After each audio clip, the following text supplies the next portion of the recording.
Okay, so I'm not one for too much commentary, but I feel like I should explain a little bit of how this is inspired from all the readings we've done this year. So it should be fairly obvious at this point, with the direct reference to Kilgore Trout, that this entire sequence with Division, with the book by Kilgore Trout, it's a reference to Slaughterhouse Five. And if we move to later on, where the visualization of the AI programming is occurring, there's two key moments which reference more text we've read this year. So at where is it? This point, the computer is having an existential crisis for being abandoned by its creator. We'll get to that more later on, but this existential crisis here is inspired by Hamlet. He has an issue of determining whether he should live or die. The computer has an issue determining whether it should continue processing or not.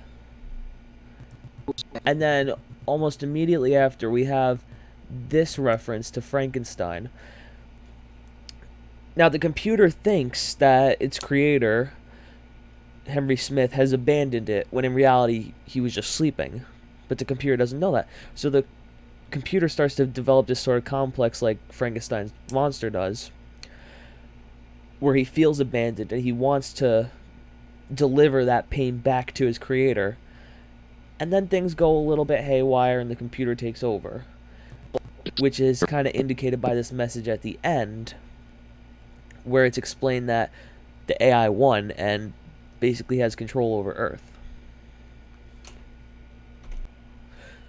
I'd also like to go over this. It was some trials and tribulations that I had to go through to get this footage in.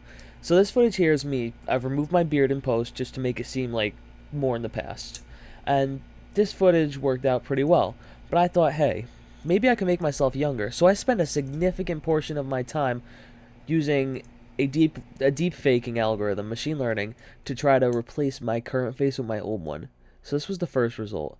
You can see the colors not matched. I could have fixed that in post, but if you zoom in, the scale and just the facial features are all wrong.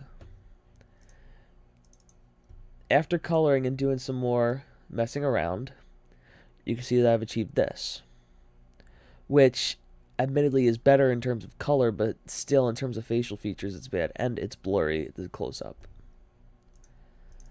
And I finally came to this, which is pretty decent, all things considered, especially from far away.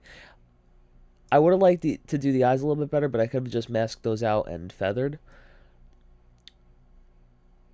But again, we have this issue with just looking at the camera and this close up here. It's still far too blurry. So this leads me to the conclusion that I'd have to dedicate a large portion of time to training this algorithm with my computer, and A, I don't have the processing power for that, and B, I don't really have the time for that to leave this running for weeks on end. So I decided to just stick with the beardless video,